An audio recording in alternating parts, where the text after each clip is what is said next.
You're listening to Fiction Fairies, two authors chasing joy and creativity. I'm author Christine DePetrillo. And I'm author Amanda Torrey. And welcome to our podcast where we amplify joy, whimsy, and the magic of the written word. How are you today, Christine? Good, how are you? I have a sunny day today after like 2 days of rain, so I think Oh, things are nice. greening up here in the Uh, Northeast. Gotta love it. Yeah, I have sunshine today too. And it's been really cold, but like it's warming up a little.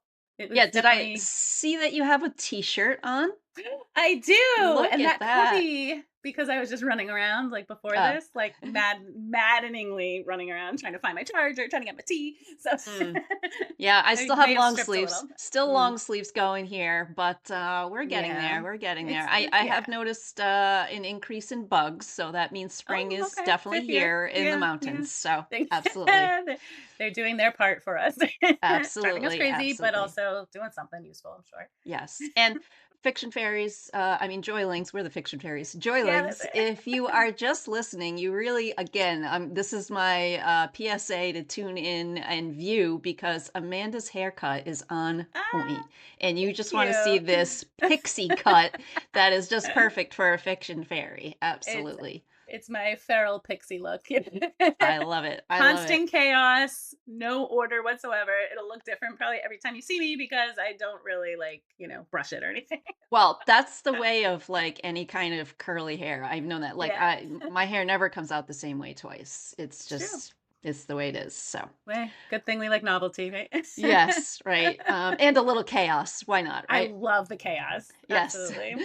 One of the things, as you know, Joylings, that we love to do on the Fiction Fairies is share what's in our chalice, which is what we're Mm. drinking. So, today, I have one of a Whoa. set of new mugs that the husband bought Wow. me. Husband did I well. love this one, the Skull, Moon, and Roses. Oh, Um, it's so so Christine. I I broke my favorite mug because I am a klutz. Um, I banged it on the edge of the granite sink and it Oh, chipped, and so no. that was that. And so the Mm. husband bought me like 5 mugs so that I have a backup for the backup for the backup, which makes Oh, he's sense. So, clever. Good yeah, so man. Good man. I'll have a couple of different ones to show in our next couple of Nice. episodes. But this Love it. one is filled with Himalayan Tartary buckwheat tea, which is Interesting. good for the immune system. It does have what I would call an earthy taste, which is sometimes code for tastes like dirt, but I like it. Well, they say And that children who like eat dirt have really yeah, good immune systems, so it tracks. yes. So, and I definitely ate dirt as a kid, maybe even as early as yesterday, who knows. So if you put a little honey in it, it tastes just nice. I do like I it. love It's it. very like Hmm, natural tasting. So what do you have in your interesting. chalice? Well, maybe something a little more delicious. I have my Fox Fox mug. mug and I am London fogging it today. So, Ooh, got some lavender London fog with almond milk providing the fog. So, nice. very delicious. One of my Nice. faves. I Absolutely like love it. it. That's one I have not tried yet, so I'll have to try that. Oh gosh, you have Hmm. to. Oh, it's so good. It's so good. That's For going to be your like Sprite whatever that spell? thing is that we do. Thank you. Yes. Yeah, yeah. For some reason, every time I hear London fog, though, I feel like it should be a cocktail. So I I think that would be a phenomenal yeah. cocktail. Like, I want It's you to try smoky it as tea and then create the cocktail cocktail and go with it. counterpart. All right, That would be sounds good. amazing because I was getting into, like, tea cocktail combinations for Hmm, a while there, but, like, I never really I mean, like, getting into it, like, I think I bought a book or I read about it, and I yes. never actually, like, tried to do it, but I think that Mm, would be a yeah, fantastic that side does sound like a quest. good project. That's Yeah. side quest, yes. Yes. So, here on this podcast, our main goal is, of course, to meet authors and other creative people. We love all the creatives. We love to go behind the scenes into the creative process, build a whimsical and weird community, highlight the power of play, and, of course, find joy in creativity. Because, I mean, we all need joy and we love our creativity. So, let's get to the joy part. Ready? Christine, how did you invite joy into your life since our last episode? Well, I'm kind of continuing the joy that I'm finding with hanging out with some local poets. So I had two poems that were published in an anthology called The Country in the Mirror. And there was a launch party and a poetry reading in a nearby town. So I went to that and I read, but I also schmoozed, which is a little different for me. Mm, So that was fun. And nice. I went to a poetry workshop from that was being given by the nearby larger town than the one I live in, Mm, has an arts community, and they always have an artist in residence, and so mm. right now happens to be a poet that is in residence. And so Oh, I've gone to a couple of different things that she's put on, and the last one was a poetry workshop in which she shared a poem about nostalgia, and then kind of mm. had us free write about something in our past, and then we kind of like whittled down and ended up having like a poem about this, which was really cool. Ah, So that's fun. Yeah, there's I a love that. open mic night poetry thing tonight that I'm thinking about going to. Oh But my it's gosh, do it. been kind of fun going to it because like some of the same people are there, and I'm kind of Mm, learning that there is a pretty large poetry community like nearby, which I that's didn't really cool. realize. So like kind of right at my fingertips. So that's been cool. Yeah. It's almost like, you communing with the trees kind of sent out that like network, like a Yeah. fungal network that like Yeah. for poets, like draws you all in. Yeah, well, I mean, a lot of it has to do with the fact that it's like, Christine, why don't you leave your home? And then, That's then there's like helpful. all these things that are happening Whoa. like outside of my house. Yeah, who There knew? are Who knew? people out there, and some of them you Yeah. might even like to hang out Yeah, some of them are even like me. What do you know? with. So, yeah, so that's Crazy. been good. Yeah. So how about Well, you? What's your and recent joy? I bet that living in such a beautiful place, surrounded by nature, really evokes that like poetic It does. mindset. So Yeah. that's nice. I love that. Nice, yay. So yeah, for my joy, it's kind of a simple one, but and this definitely puts me into maybe the weird category, though I'm really curious if there are other weirdos out there who want to join my little weirdness community. Let me know that I'm not as like out there as I think. But I have my seedlings growing and they've been struggling because it's been cold in my Mm. house. And for as long as I've grown seedlings, which was only starting last year, but so last year and this year, I always sing them like a little good night song and a good morning song. But lately, I've been making up new songs for them, and Ooh, I've just been having so much fun.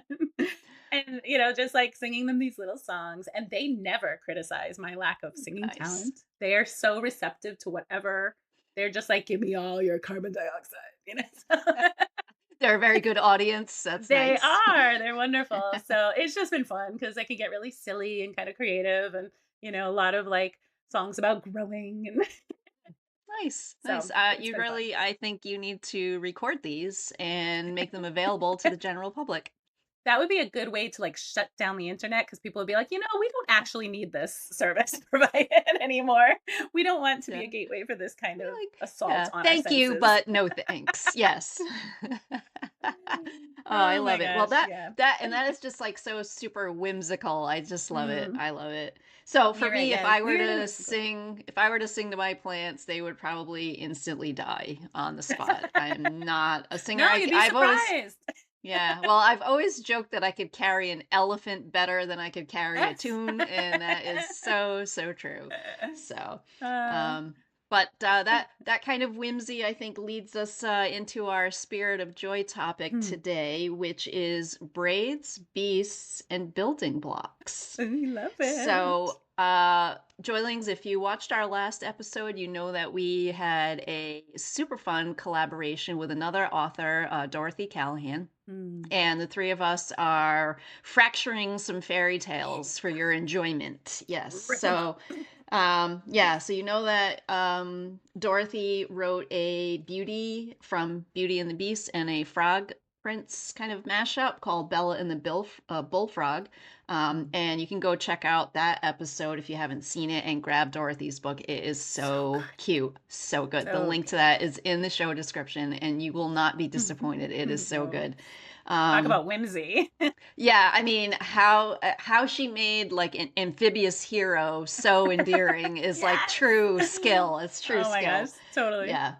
So today we are on, when this episode airs, we are on Mm. the eve of the release of Amanda's contribution to this series, which is titled Braids and the Beast, a Mm. Rapunzel meets the Beast fractured fairy tale. Mm. And again, Joylings, I've read this one too, and so good, so good. And Beauty and the Beast Thank is one of my favorites, you. and it was Yeah. so good. Thank you So so we thought we much. would take this episode as a chance to chat about that book and Mhm. how both of us used elements from the original fairy tales as building blocks for creating these all new stories for readers Mhm. to enjoy. Yeah, it was so fun to do, and we're so excited to share our process in writing these tales because Mm, when we were sort of brainstorming this episode, we were like, any creative can understand that this process of building blocks and sort of taking things that are familiar and twisting them around into something new. So this collaboration really, really allowed us to stretch our creative fairy wings, which of course we love to do. And so we want you to invite you, the Joylings, to think about being creative in this way and maybe let us know kind of what you think about it or how you yeah. apply this. Yeah, it's such a fun thing to, take something that you admire and has like stood out to you in some way and like figure out ways to like change it up. Yes. So Amanda, tell us a little bit about Braids and the Beasts to start. So Whet braids and the whet our beat. appetite. Okay, here Yes. we go. I should have prepared better for this, but as we know, I'm a whimsical chaos. So this is Braids and the Beast is a Rapunzel meets the Beast fractured fairy tale, which is exactly what it sounds like. The tales got shaken up as we discussed in the last episode, and Rapunzel gets thrown out of her tower where she was happily kind of held captive her whole life, but she makes the best of everything and she paints and she does charity work for a local village, even though she's never been there. She sort of has the circumstance that she does these things, and she gets tossed out of that familiar world and into another tower. But this one is not comfortable. It's cold and moldy and gross and smelly, and she's like trapped there, and it's in the beast's tower, his prison tower. And so she gets out of there and meets the beast, and is this is her first encounter with the outside world. She's only ever known Gothel and Mother Gothel. So this is really exciting for her. She handles it in a way that was just so fun because she just has this open mind. She's very intelligent. Um, she might be like a little naive, but not in that like annoying way. I don't think. I think it's understandable. Like she kind of goes with her senses. She's like, oh yeah, he kind of seems kind of gruff, but like I see something beyond what he's trying to show me right now. And so he, of course, needs somebody to help break the curse, as his household staff reminds him. So they kind of quickly become, friendly, and he's just enchanted by her. And, you know, the rest is dot, dot, dot. But it will Yes, lead to a yeah. happily ever after. Yes. I mean, you really have a grumpy sunshine Mm, thing going on there. yeah. As we all know how the beast is, but Hmm. the way that you portrayed Rapunzel, she's just like a breath of fresh air. Even Mm, though, like you said, she's been in a tower her whole life, mm, she's just so upbeat and positive. Again, mm. not in an annoying way, just like in a Thanks. like delightful way. So, Thank um you. yeah. What did you find most joyful about writing this particular book? Oh gosh, well, let's just start with saying like I love beasts. I mean, who doesn't, right? Right. Like I love beasts. In fact, I have another beast book coming out like, in a couple of months. So it's like definitely a theme for me. But the thing that I loved about this was that, like I loved writing Rapunzel. I really, really enjoyed writing her. She was, I really do feel like she was that breath of fresh air. Like she just brought this sunshine to him. And I really enjoyed, like just like putting that dynamic together and just the constant like what if this, what if this, what if this, and trying to like keep it in a way that you satisfy people who love the original fairy tales but also let them sort of experience something new. And yeah, the whole thing was joyful, and also like I just loved working with you, Christine, and with Dorothy, and just the whole experience was honestly so much fun. It was absolutely delightful. So yes, thank you for Yeah. being part of that with me. I loved everything about it. Yeah, no, I agree too. Like our planning meetings were just as fun as writing it, which and it's Yeah. been just as fun like coming up with the covers and thinking Mhm. about promoting them, like the Yes. whole thing. Like none Yeah. of it has felt like work, It hasn't, which it is hasn't. weird. It Yeah, is weird, so yeah, because some yeah. of those things are not things I usually enjoy when I'm doing them on my own, but, yeah, when you find the right people and it clicks and Mhm. it really becomes fun and, Right. Yeah, and I mean, yeah. some of the, like, more tedious parts of it are things that we've done for our own books, but, like, Mhm. you do it in solitude. So, again, going Yeah. back to that collaborative thing where we're like, "Hey, look, I just made this," or, "Hey, let's try this," and you kinda Yeah. have, like, a team to rally around is so Yes, good. for sure. And So when something goes wrong, as with technology, something yes. always goes wrong. We have someone to be like, "Ah, listen to, I want to about this for a minute," which, Yeah. you can't undersell that aspect of it. No, no, again, kind of being, like, tech support for each other if Yeah, yeah. necessary. So, Seriously. yeah. Yeah. Mm. What made concocting this particular tale different from other books that you've written? Oh, well, usually when we're writing a book, we're sort of getting everything from the ground up. You just have this lump of sand or clay, you're shaping it into what you want, and you can go in like any direction and you can have endless possibilities. And it's just like an open sandbox for you to create. But when we were writing this alternative fairy tale, we had some building blocks that we had to incorporate and sort of like work with because these tales already existed. So the key to originality to keep it fresh for our potential readers, please let there be readers, was There will to be. take to take those blocks and to like rearrange them, twist them, play around with them to make something fresh and hopefully to land on a story that's genuine for these characters and for the new pairings that we created because, we're putting characters together that don't normally go together. So, but we wanted to make sure it was true to their world and their story and who they were as Yeah. characters.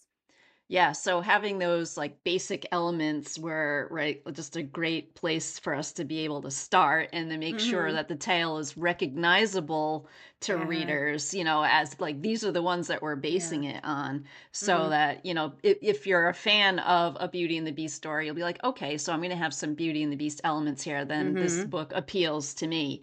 Mhm. Can you tell us a little bit about the original elements that you included in Braids and the Beast and like what twists you put on them? Again, Mm. not giving away too much, but like give us a Okay. little Yeah. taste Okay. of those building blocks that you used. Okay. Well, and it's important to keep in mind that we went back to the original tales. Like we were not using like the Disneyfied No, right, yeah. versions because as much as we love those, we're not allowed to really use those. Yeah, yeah. We went back to the original tales, and some of them are there. I think all of them probably are very, very dark, and they're Mm, not. They're a little sort of on the shallow side. So you have these blocks to work with, but honestly, they're not like sculptured blocks. Like we take some certain things. Like for me, for this one, of course, Rapunzel has long hair. I could not start the story with her not having long hair. It wouldn't make any sense. So she has the long hair for climbing. And so I was like, how can I make this sort of fresh and apply to her growing relationship with the beast? So I have it so that the beast sort of notices her rubbing her neck, like he makes a connection once he hears that her hair was used for climbing and he's horrified by this. And he's a beast, but he's like, yeah. how, what? Like, I mean, that was a really fun scene to write. I Mm, really hope that readers like that one as much as I enjoyed writing it because he's just horrified and she's such a people pleaser. She's just like, "Oh, well, I can show you." And like that's just a whole thing. But so he notices the strain on her neck and head. So that's something that I haven't really seen in one of these tales, where there's somebody else sort of up from the outside looking at it and be like, "No, this isn't normal and this is actually traumatic." And like this is not okay. So and that helps her, figure that out. There's also, of course, the beast's curse. He has to have the curse because he wasn't originally a beast. Um, so for me to change it, I wanted to keep sort of part of the thing of what the original tale had for how he could remove this curse, but also put my own fresh spin on it so that it was something new and kind of keep you guessing a little bit because he doesn't even remember everything that the enchantress said at first, because there were a few things, and he was like, well, as a beast, I'm never going to find anyone who's going to want to love this. So why bother even worrying about the rest of it? So that was a fun thing. The other thing, there was like the servants in the beast's castle. That was like an interesting thing because in the original tale, they're invisible. They're just kind of like this presence, the spirit.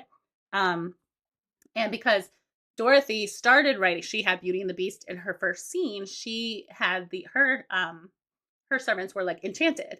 So because we're working with these building blocks, so it's not only the original tales, but also what our collaborating authors sort of created. And when Dorothy was writing hers, I was like, write whatever, like I'll work around yours. So because she was writing hers first.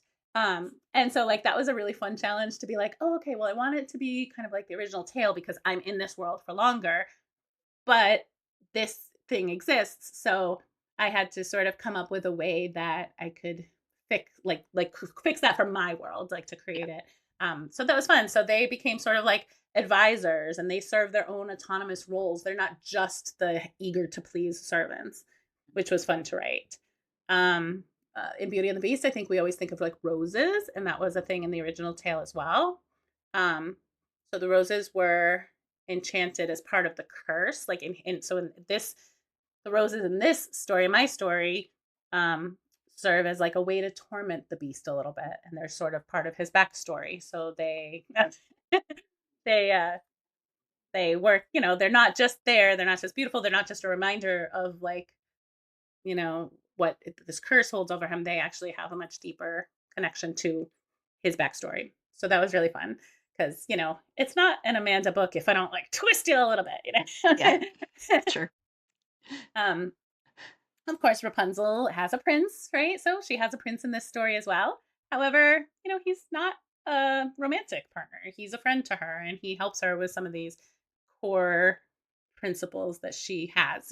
So that was also really fun to write because I didn't want to demonize him or anything like that. I just wanted to sort of give him a role that made sense for this story. I didn't want it to be like, oh, she lost this opportunity.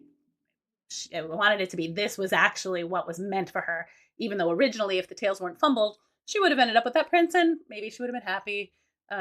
Whatever. They have their little happily ever after in their original tale. But in this one, I didn't want to break anybody's heart in that way, but I did want to make sure that we knew that she was meant for the beast, actually. And then, I don't know, maybe one more. I was saying like the tower. Obviously, Rapunzel's in a tower. Um, I think in the original tale, she's very, very cut off from the world until she meets a prince who then climbs her hair and gets her pregnant and all that stuff. That does not happen in my tale. There's no roaming in the desert. There's no blindness. There's no crying into his eyes to give him sight again. There's she's in the tower and living this, like I said, happy life as far as she's concerned. She feels like she has everything she needs and understands sort of the brainwashing that Mother Gothel did on her. And the prince is he does become her friend. He never climbs her hair because she's not naive. But she does befriend him, and then through him she's able to sort of take on these altruistic causes that she comes to. And so it gives her a way to connect to the outside world before she actually connects to the outside world. And that whole thing plays into her development with her relationship with the beast and sort of what happens from there. So, these are like some of the building blocks that I used in here. And there are some other things. I think when you read it, you'll see things that connect and some little Easter eggs that I tried to plant in there to make it fun for the reader. But you got to go read it to find out. So Yes, yes. And oh, you must go read it because it's so fun to stumble across these building blocks and be like, "Oh, I recognize that. Oh, I Mm, recognize that." And mhm, then to see like how you as the author mm, trying to change it up handles it. And then mhm, you as the reader, you're like, "Oh, wow, like this is I just got a new way to love mm, these fairy tales," which is awesome. mhm. So, Yeah, yeah. how do you think that having these building blocks like affected your writing process? Well, it was so different. Like I said, we usually have this kind of open sandbox, and we did not have Yeah. that for this. We had some parameters, but I actually found it really fun, like knowing that certain elements had to be in the story just really gave me a like a really solid starting point. I don't know if you felt that way like when you were doing yours as well, like Good. it was really fun to like chart a new map on these stories and like to put in the twists to the recognizable elements because as we know that readers are going to come in knowing those stories, but they're not going to know our story. They're not going to know sort of where it ends up. And that's what was so delightful. It's almost like you're like, they'll never guess this, or Yes. they'll see this coming, but they wouldn't have before they read this, and that kind of thing. So, Yeah. um, we had clear boundaries to adhere to, and but while also trying to create something that felt new and Yeah. fresh. Yeah, no, same thing. I had so much fun looking at the 2 fairy tales that I was combining, and I sort of made 2 lists, and I just Hmm. listed, like, what are all the elements in fairy tale A and all the Yeah. elements in fairy tale B Yeah. that either I must have in there to make it recognizable, or 2 that I want to incorporate in Yes. there. And just working within that was, Hmm. was different because, like you Yeah. said, when we're writing our other things, like the sky's the limit, and sometimes too that can be paralyzing because Yes. you True. can go in so many directions that you're like, Hmm. which way is the What if I right went that way? way? What? Yeah, Yes. Yes. Where are the yeah, readers going to connect the most? Where am I right. going to connect the most? And even on some of those too, like those possibilities, you finally choose one and you get down the road, like, a quarter of the way and you're like, maybe I made a wrong turn here. Maybe I made a Yep. mistake. Yep. And again, with writing these, like I never felt that way. I was like, no, Hmm. this is the way, this is the Yes. way, this is the way. And just using those building blocks Yes. as like kind of like trail markers as you went Yeah. along. And you're like, okay, incorporated that. I changed Mhm, this up, I mhm. changed that up. And you kind of, it's just smooth sailing to the Yes. happily ever after, which was cool. So true. So so So we've true. talked a lot about how like fantastic and awesome and fun writing this was, but as with all writing, there are Mhm. challenges. So what would you say you found most challenging about writing this particular fraction fairy tale? Like you said, I mean, it really truly was like 99% joy. This story Agreed. really poured out of me when I sat down finally um to plot it out, like with my brainstorming. It just like fell onto the paper. There was like not even a lot of thought. It just came, and then of course things came more as I was writing it. But I mean, it really was. But I will say that there is as fun as it was to work within those parameters. There's also the aspect that like Beauty and the Beast is one of my favorite fairy tales ever. And Yeah. mostly of course the Disney version. That's what came out. I think when I was in high school or just before high school, somewhere around that area. And I love this. I love it. So I always have had, as I said, I love beasts. I love the idea of it. I love that inner torment and the healing and all of that stuff. So in my mind, Beauty and the Beast was perfect as it was. Like it didn't really need to change. So to have to change it so the beast winds up with a different love interest, like a different match when I loved him with Belle, it was, it was a little bit of a fear, I'd say, to like take that away. And I was afraid that like, what if I'm wrong? What if Rapunzel can't be made for him? That's definitely a fear. Um, I had to convince myself that he should end up with Rapunzel instead of Belle. And I also had to like kind of like worry about Belle too. Of course, I knew because she was being cared for by Dorothy in her story Yes, that right. she would have her happy story. But I also had to kind of worry that I'd be able to convince readers that Rapunzel and the Beast could have a happily ever after together, and that this wasn't Right. just a gimmick. Like wanted Right. it to be really legitimately, this is actually the person that was designed for him, that was meant for him, and the Belle thing was a blip. Yeah, no, and you nailed it, you nailed it. I Thank you. totally believe because I too love Beauty and the Beast, and I mean, I love the original tales, I love the Disney tales, I love even, like, movies like, Beastly and other things that Yeah, are like, yeah, modern takes, like, just yeah, that whole Beauty and the Beast trope, if you yes, will. Like, if yes. it's got that in there, I am all for it. Same, yeah. So I just love that. But Oh, I mean, God. I, as a person loving Beauty and the Beast Mm. trope, I was thoroughly satisfied. Aw, And I was thank just like, you. yeah, no, he belongs with Rapunzel. Like, of course he does, you know? Like Thank she you. was the one to like break the Mm, spell, clearly. So, Thank you. That means a lot yeah. because I know how much you love Beauty and the Beast. So if you felt that it was like satisfying, then I'm happy about that. Absolutely. Thank you. Absolutely. Not just saying that because I know and love you. It was just if I had picked that up randomly, I would have been Mm, like, this is a good Beauty and the Beast no, story. And I would add it to my thanks. collection. Oh, well, thank So you. Thank you. yeah. So hopefully I won't get a lot of hate mail from like the Belle lovers.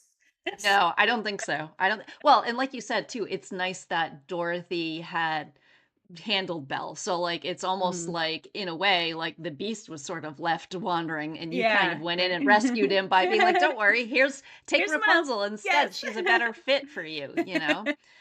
For So, sure. in my story I kind of leave Cinderella hanging, but I we'll know. I'm see. still like, Maybe oh, yeah, yeah, but yeah. maybe something will happen with her But at some point. We'll see. We'll see. and Prince Um Charming, he found who he was meant to be with. Yeah, I think so. Well, and you know what I was just thinking in our discussion just now, which I really didn't think about before, is that the Red Riding Hood tale, like she doesn't really end up with anybody in her Right. tale because she's a Right. child in the original, right? Right. So it's not, I didn't leave anybody Yeah. hanging for Yeah, true. her. So that was kind of that's Mhm. nice. So Instead you when made she her a home wrecker, I guess. I did. Yes, I pretty much. Yeah, I had her block Cinderella's happily ever after, but that's okay. That's all right. We It'll will be be okay. discussing that on a future episode. We will. We We'll will. be Yeah. delving into that.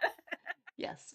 So to turn this around to our joylings, again, what we're really Mm, recommending to you in this episode is to look for opportunities to stretch yourselves creatively. yes. You know, in a way to do that is to take familiar stories or pieces of art or music Mm, that you love and use those as building blocks to begin a creative process. I know for me, when bands do cover songs, mm. it is like one of my most favorite things. Like I will hunt on YouTube for cover songs of songs that I love, and I Yes. just love to see how different artists in different Uh-huh. genres of music will Yes. take a song and completely rework it. And again, it's the Mhm. same thing. Like there's something in it, whether it's the lyrics or the sound of it or a Mhm. drum beat or a guitar, Mhm. whatever it might be, where it's still recognizable and you're like, oh, hey, and you're able to like sing along, but it might be a totally different genre, and Yes. they take it and they slow the tempo down and you're like, Yes. wow, I never Totally thought that changes it. song could be slow and romantic, right? Yes, right. So artists are Yeah. doing this all the time. Exactly Yeah. what we're talking about is taking these building blocks of things that you've enjoyed and admire Mhm. and you love the creativity of them and then putting your own spin on it in some way to make it your Yeah. own creative project. So it's kind of, Yeah. challenge yourselves to be on the lookout for that and put this unique twist on it that only you can put on it. So, Yeah, and it's when you're mentioning music, like, I immediately think of, like, my first way back, Faith Hill did "Take Another Little Piece of My Heart," and that's the only version of yes. that song I knew, and then when I heard Janis Joplin's version, I was like, Yeah. "Whoa," like, I'm like, "Whoa, I recognize these words, but it does not sound the same," and it was so cool having these different versions and seeing what different genres, different artists who sing, it was just Mm. really cool, like, they're so great on their own, and then, you just have this extra piece of art that, like, is just a whole different it doesn't Yep. detract from the original at all. Nope. I think in a lot of ways it sort of enhances it because you're like, wow, I can really see this diversification. It's just Yeah. fascinating. Yeah, I was Fascinating. gonna say it gives you as the fan of whatever it is like another way to enjoy it. Now again, I'm not gonna say that all covers or Yeah. all remakes are good. That's not the Right. case. But Of like course. when you find a good one and you're like, Hmm. wow, now I can enjoy this thing that I already love in this whole new way. And Yes.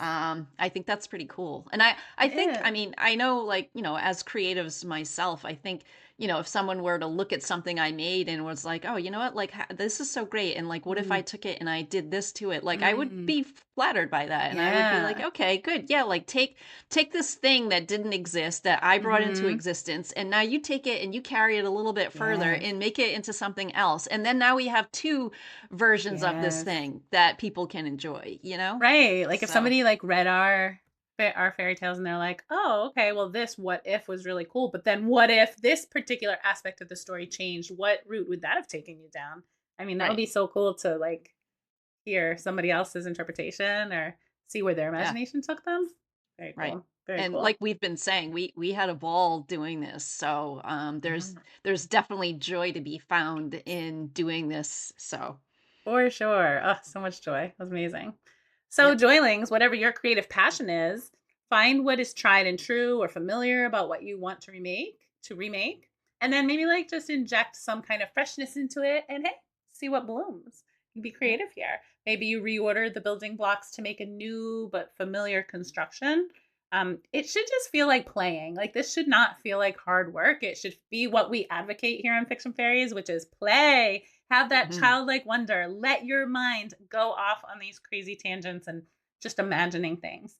Um, I never felt like I was working when I was writing Braids and the Beast. I honestly didn't. It really just felt like playtime to me, and it poured out of me. I wish I could duplicate that for every book I ever write Yeah, because it was so agree. joyful. And I hope that when you read it, you'll see that joy in the words Mm, and in the narrative and all of that stuff. So um, it just came easier, like, I don't know, it was just something about this that just felt magical, and yeah, I want I everybody to agree. experience that. Yeah, agree, no trouble writing it, and same as you, I want to be able to, like, bottle that and apply it to I know. everything. It's like, I Everything's think so about hard. writing other things where you sit there and you're like, it's such a struggle, and it's Yes. the words are not coming, and you don't know what's going to happen next, and you've had an outline, and you just strayed from it so much that Mhm. it's unrecognizable now. Yes. Like, that just didn't Mhm. happen. Even Mhm. I will say, my fractured fairy tales, I had an outline. I for this one didn't stray that far Mm, from it, mm, and mhm. like you said too, like the planning part of it, like just happened, like it was Yeah. just there. Mhm. So again, yeah, how can we replicate that again and It was again and again? really it was just amazing. I Yeah, think we just have to keep writing more of these, I think. maybe that might be the thing. Oh my gosh. So like here's the invitation, my friends.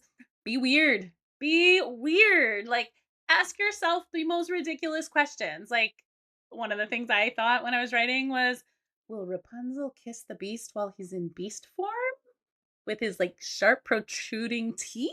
Like is that normal? Yeah. Is this crossing a line?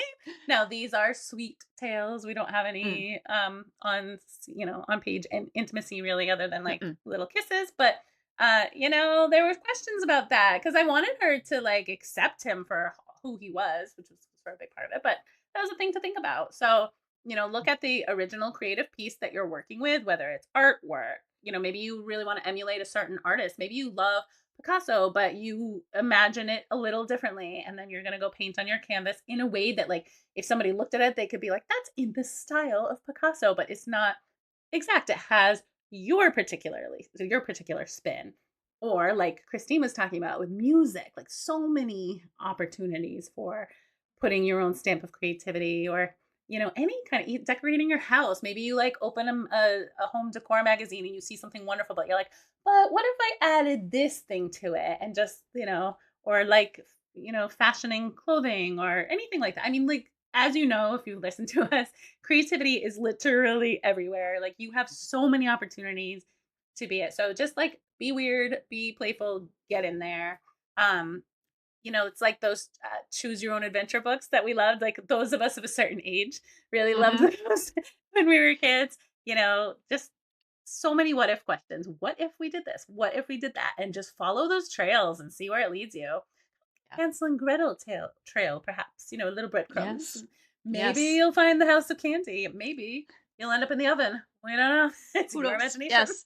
Yeah. Yeah, and thinking about it like that too, I love the, choose your own adventure reference. That kind of gets us to think about like childlike wonder, which we've Hmm. obviously talked about on previous Mm. episodes. We kind of get to be the puppet masters here and Yes. have Ooh. stories that we love go the way we want them to go. So, Yeah. we Oh, the kind of get to power. like hijack the Mhm. control of it. Mhm. And even if you're doing music, you get to have the music sound the way you want, have the art look the way you want, Mm. have the dance moves Ooh, be the yes. ones that you want. And so there's no limit here. So Oh, yeah, how fun, like, to take, like, a trending TikTok dance or something and then mm, just, like, do something a little different to make it, like, your own style, but yeah, keep the premise, like, the building blocks of that dance. Oh, that'd be so cool. yes.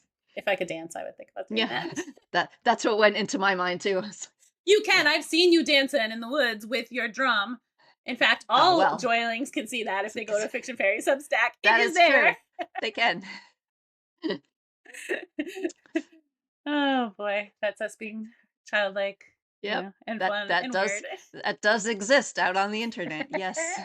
Never to be taken away. Yep. So like even when we love the original of these things, the art pieces that we're playing with, it's just so fun to get to, to play with it more, just get out there. And honestly, it's like we said, like it's the biggest compliment to the original creator to play with it, to recreate it. Like if I had a fandom who wanted to write fan fiction, I'd be like, let me read what you came up with. That's fascinating. Like you're taking these things that I created and making a whole new thing for them. And I can't think of a better honor, honestly, like as an artist. So, um, it's just like, so if we hand you a lump of clay and you're going to kind of shift and repurpose it, make it into something else that can be loved. And what does it do? What does all art do? What does all creativity do? It brings joy. Yes, and Braids and the Beast will definitely bring you joy, folks. Thank No, you. no joke about it. And Mhm. so links for that book and for Dorothy's book are in the show description. And Braids and the Beast releases on May 15th. And Mm. if you read it, Joylings, be sure to keep an eye out for more building blocks that Amanda used and maybe some Easter eggs. Who knows? Uh, You never know And what little fairy like Amanda is up to in her writings. let me flutter those wings. Yes. Yes. And also, June 16th, Christine's wonderful, wonderful, wonderful book with her grown up Red Riding Hood meeting Prince Charming will be coming out. So you have a lot of delight over the next couple of months, my friends. You have Dorothy Callahan's book is already out, Bella and the Bullfrog. We've got Braids and the Beast coming out. By the time you hear this, it might already be out. And Mm. you have Christine's fantastic Ruby and the Royal, which I love. And also, I should mention that Braids and the Beast happened because Christine had her title, and I was like, oh, I need something that kind of like flows with like her. I'm really bad at titles. If you go look at my backlist, you'll see. but Oh.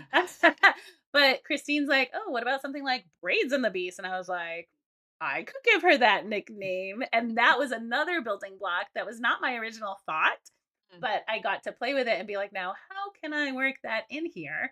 And that just became one of my most fun parts of this book. So thank you, Christine, for that Yeah. You're inspiration. welcome. That was wonderful. That was a good point too. You're right, because not only did we have building blocks from the originals, but we have building blocks that we sort of gave ourselves Yes, too. yeah, Like and from each that other. title, you kind of like work backwards a little bit to like incorporate Braids. And Mm-hmm. I know when we were talking about our cover design and what our fantastic cover designer Oh, came she was up with, amazing. there were some elements on the cover where I was like, okay, Mm-hmm. so there's this sword and there's the crown, and so I'm like, all right, I need to like, and they're prominently featured Yes. on my cover, so I'm like, I got to try to make sure that those are Yes. important building blocks as well. So that kind of Yes. And oh, they added are. more in to try to make sure you hit those points to Oh make it my all gosh. relevant and tie it all together, which was fun. I mean, So I love true. an It was, assignment, so. yes. I mean, I know, and like I don't normally love an assignment necessarily, but I did love this. And like Braids and the Beast, I couldn't have titled it that if we came up with it after I wrote the book, because I wouldn't have had that whole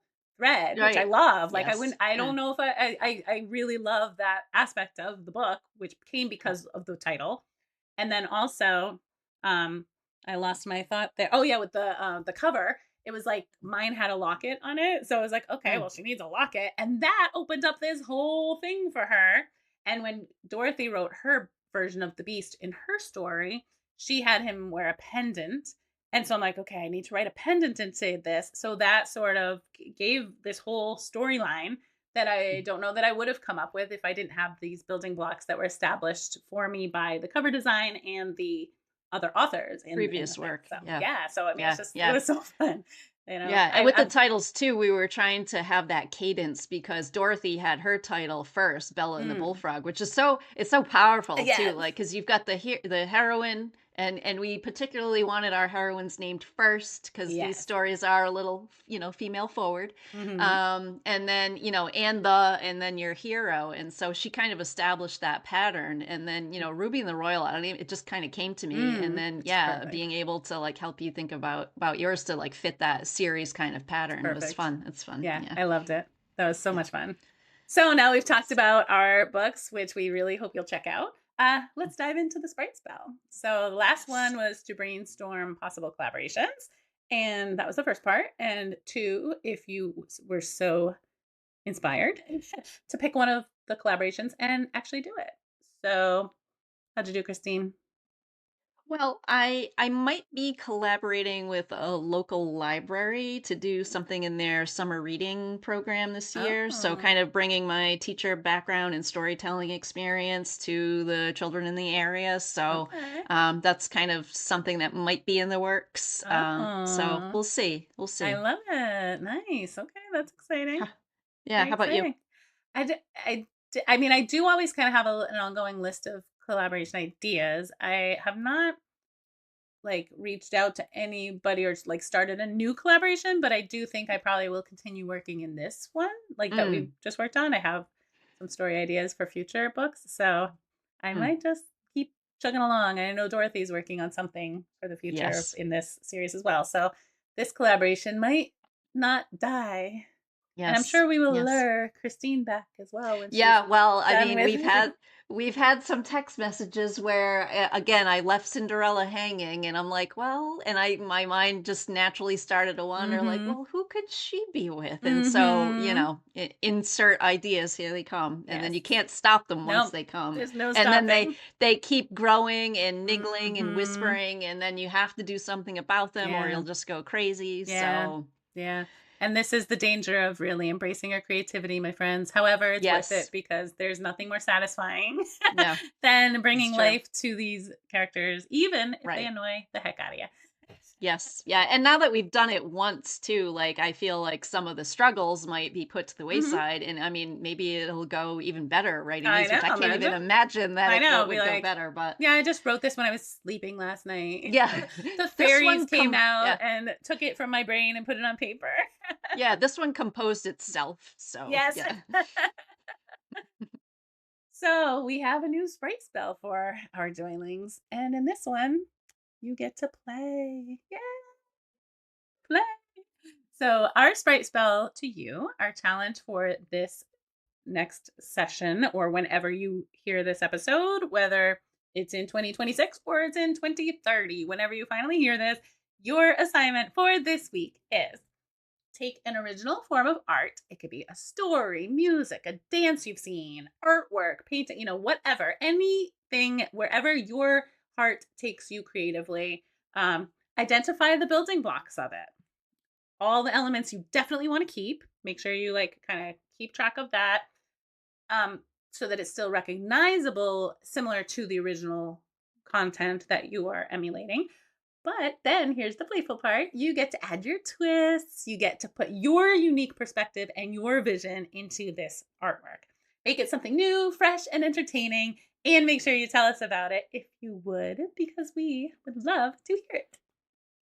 We would definitely. So we'll see how we did with this new sprite spell in the next episode. And Yeah. Joylings, please, as Amanda said, tell us about your progress with any of the sprite spells. So this one or any of the others, no matter when you're seeing these Hmm. episodes, we would love to hear about these sprite spells. For sure. And you can comment wherever you listen or watch the podcast, or you can DM us on social media. Sometimes we even check them. Our links are in the show description and on the About tab of our Fiction Fairies Substack. Thanks to Yeah. Christine, because if you're waiting for me to put Well, anything up, you would never see them again. no. And speaking of our Fiction Fairies Substack, so but before we conclude this episode, we want to mention that our Woohoo. Fiction Fairies Substack now does include a paid subscription tier with some goodies for you. So we have the free tier as always. So if Hmm. you're cool with being a free subscriber, so are Hmm. we. Stay And with you'll us. still get the Fiction Fairies podcast episodes wherever you like to listen, the Hmm. occasional posts that go along with those episodes about finding joy in creativity. and access to a seasonal whimsy writer club. So we had done one earlier in the winter, and we're thinking about planning one coming up soon for the next season. So those are all in the free. So if you're already Mhm. a free subscriber to our Fiction Fairies Substack and you don't want to do anything else, that's fine. You'll get all of that still. But if you'd like a little bit more, with the paid tier, which is only $8 per month, you get all the things in the free tier, and then you're going to get whimsical writing prompts. Mhm. You will get live Zoom open mic nights with So us. So excited. maybe if you write to those whimsical Mhm. prompts, you can come and share with us, Yes. and we can share work and we can just chat. It'll be fun. Like a And then community. there'll be community, a Creative Cauldron newsletter, which will Mm. have a variety of things: creative tips, ways to live more joyfully, whimsical news. You'll get advance notice of events or classes, book recommendations, excerpts, and more. Whatever, Mhm. sky's the limit. Whatever the Fiction Mhm. Fairies can come up with Yes. to put in this newsletter, we'll bring that to you. Mhm. And you'll also have access to a private chat within the Substack app. So there might Mhm. be things that we throw out there and we can discuss, or if you have questions, you can put things there as well. So that's all with Mhm. the paid tier. So if you find some of those offerings attractive, we hope you'll join us in a deeper Yes. community that we're building here. And the link to subscribe to our Fiction Fairy Substack is, as always, in the show description. And if you're already a subscriber, you should see a button that says upgrade to pay. And if you become a new subscriber, again, you can subscribe for free and then always upgrade to paid if you find us entertaining. And I love this, Christine, because I think that especially now we have so much AI coming out, and this isn't a Yes. like pro or for or against or anything like that, but No. it's just the reality of the world is that there's a little bit of a disconnection between the humanity of everything. You don't always know what to trust and what's real, what's not. And, community has never been more important. This there are some dark things always happening in the world, and I think community just helps us find that good spirit that we all seek, and Yes. to be surrounded by like-minded people who are just wanting to be creative and wanting to find that joy and just want to unleash the weird whimsical nature that, is inside of us. It's just fun. So we want to continue developing this community, and we really, really, really want to have you come aboard, Joylings. So Yes. please do Yes. join us. And Yeah. I think that's it for this episode. I think we're done. So if you I think enjoyed so. the Fiction Fairies podcast, go ahead and hit that like button, subscribe so that you never miss an episode. Find us on social media, leave a review, please, and tell everyone you know about the podcast. Share this with the people that you know and love and want to invite into your weird world. Yep. And if you're a creative person and want to be a guest on the Fiction Fairies podcast, there is a form in the show description and on our Substack to contact us. This episode was kind of fun because, Mm. we kind of got to interview Amanda about her book, so and still kind Mm. of have our regular episodes, so that's fun. But Ah. we love having guests, We so do. We do. so And we will be do having a reach similar episode to this when it's time for Christine's book to release. out. So if you have any Yes. questions you want to know, send them to me and I will make sure to Mhm. torment her with all Yeah, I was gonna say that questions. sounds a little bit Ha ha evil. ha. It's the haircut. Yeah, I was It's just that gonna say, feral like, part. you can't have an evil laugh when you've Ha got ha those ha. nice white wings over there. Ha ha ha. Hey, I'm the one with the skull Oh, mug. you're right. I'm Turn the it. dark fairy. I need like a new dark whimsy channel here, I would follow that. I mean, that kind of sounds like it could be a fun mashup. It could be, yeah. Believe me, I Sometime get dark on occasion. we'll have to swap wings Oh, that'd be one so time. funny. That'd be so funny. Will it make me more organized? I can't guarantee that. Magic is not in the wings for that, I guess. So now I'm getting out my magic wand Mm. and we'll leave you with the glimmer challenge that we love so much of asking you to find and spread joy today. So farewell, Joyling. Farewell, Joylings. See you next time on the Fiction Fairies podcast. Bye. Bye.